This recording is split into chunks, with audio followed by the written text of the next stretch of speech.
Pemirsa, informasi kita yang pertama datang dari Oki, di mana warga desa Talang Rimba, Kecamatan Cenggal Oki mengeluhkan kondisi jalan rusak di desa mereka, sehingga pemerintah Oki diminta memprioritaskan infrastruktur jalan untuk menopang urat nadi perekonomian warga.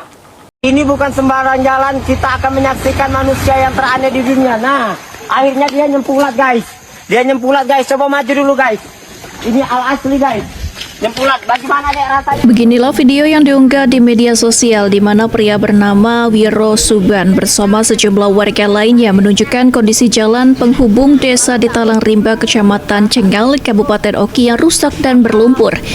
Kondisi ini sudah terjadi sejak lama, di mana warga harus ekstra hati-hati melewati jalan tersebut. Menanggapi hal tersebut, Ketua Pusat Riset Kebijakan dan Pelayanan Masyarakat Sumatera Selatan Muhammad Salim Kosim yang juga merupakan warga Oki mengatakan kondisi musim hujan saat ini memang memperparah kerusakan jalan. Pemerintah Oki harus memprioritaskan infrastruktur jalan sebagai penopang urat nadi perekonomian warga. Malam kakak nak nyerengot.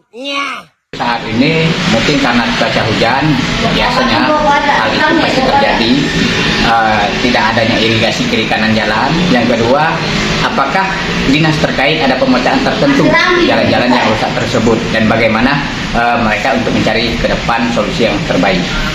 Jelas mereka itu harus ada perencanaan yang memang secara prioritas.